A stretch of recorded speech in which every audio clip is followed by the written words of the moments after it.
Hey everyone, it's Connor here from Durham Hearing Specialists. I hope you're doing well and welcome back to another video. I've been away for a long time. I've been away for ages. I haven't had a chance to upload a video because most of my time has been taken up by writing a course. So it's a suction course and I've taught students over the years how to perform microsuction, ear microsuction, audiologists, doctors, nurses and so on, but never with an endoscope.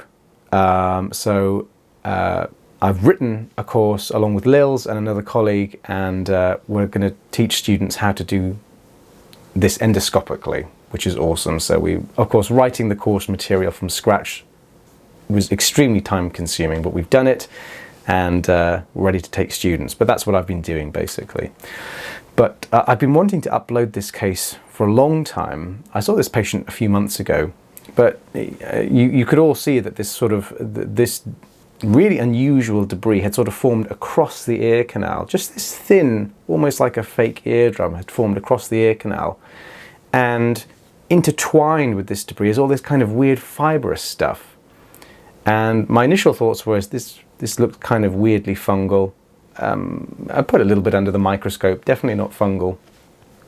So I suppose the most logical kind of acceptable answer is this is maybe sort of cotton wool fibres. So maybe the patient had a lot of earwax, they put some cotton wool in the ear or cotton bud, and then some of that got stuck in there. Then they applied some drops which liquefied the wax to form this sort of weird plaster type scenario. I don't actually know. I have no idea what's caused this. Just weird looking debris. But the job here is basically to clear up all this dead skin and free the eardrum from all of this, free the ear canal from all of this debris. The other interesting thing, which is why I wanted to upload this video, is the eardrum looks quite abnormal, and so it looks quite inflamed around the handle of the malleus and the attic region. And by the handle of the malleus, what I mean is the first bone of the middle ear that attaches onto the eardrum, that kind of sticks out of the eardrum. That's the handle of the malleus. So if you're looking at a person's right eardrum, the handle of the malleus will be pointed right at about 1 o'clock, or if it's the left ear, then it'll be pointed at like 11 o'clock. And excuse me. And usually if somebody has otitis media or has had otitis media, it'll usually be inflamed around the handle of the malleus and just above that in the attic region. I rather suspect that this patient has had many episodes of that, not just because it's all inflamed around the malleus, but also the eardrum looks thickened. So it looks like there's lots of calcium deposits on the drum. And those of you who work in healthcare and medicine or whatever else, you'll know what calcification is, or dystrophic calcification. And what happens is that when you have tissue damage or tissue death, the cells of your body get damaged or die, then I don't really understand it personally. Maybe a few of you in the comment section can help me out. But when you have tissue damage, it's not uncommon for calcium to deposit in that area.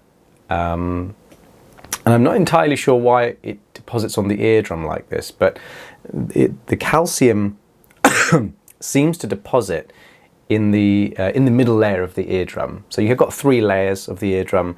You've got the outer skin layer or epithelial layer, which is just very similar to the skin of your ear canal. So it's got an epidermis and a dermis, so it's nothing anatomically weird. Then you have a middle special layer of collagen fibers, and then the inner layer is like a mucosa layer. So, and same kind of mucosa layer that lines your kind of nasal cavity and stuff.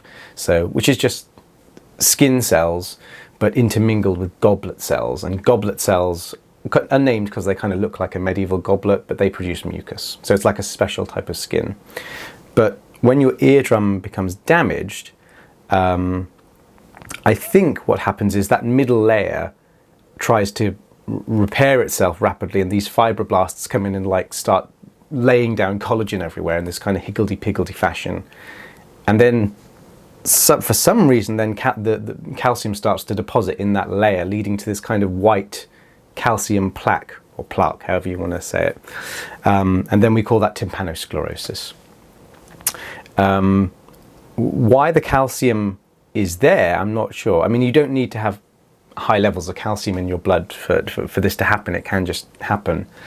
And it's more commonly associated with grommets, like if a surgeon puts a grommet in and then when it falls out, you might have a little patch of tympanosclerosis, or if you have infections of the middle ear or otitis media.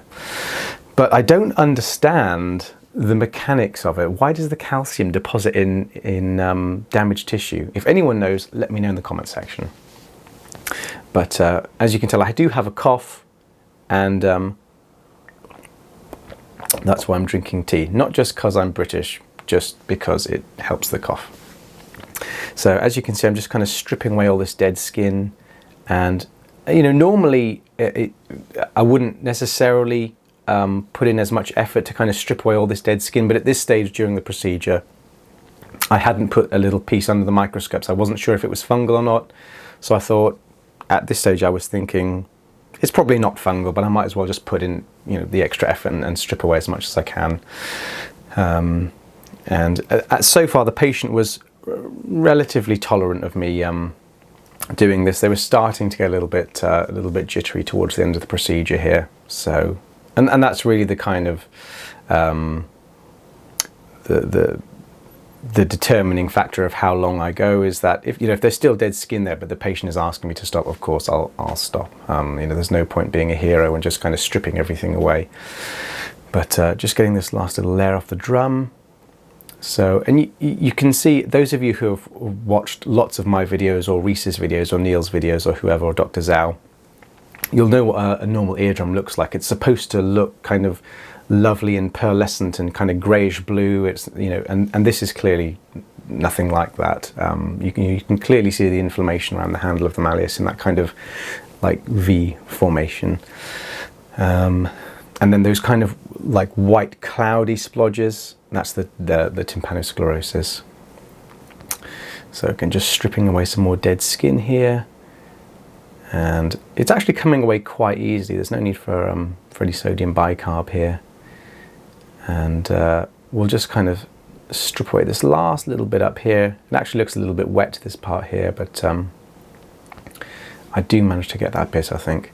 So patients, at this stage, I'm pretty sure I'm nearing the end of the procedure here, and the patient was getting a little tired and finding the procedure a little uncomfortable, which is totally fair enough. You know, again, it's we're not looking for perfection here, we're just looking to do the best job possible. So there's the before image.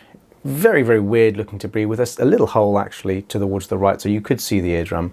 And then this is the after shot here. So there we go, quick Valsalva, and the eardrum is mobile. So there we go. I hope you found this video interesting, despite my cough, despite my obviously kind of illish voice. But there we go. I hope you found that interesting. If you have any questions, leave them down in the comments section below, and I'll try my very best to get back to you. And of course, I will see you guys on the next video.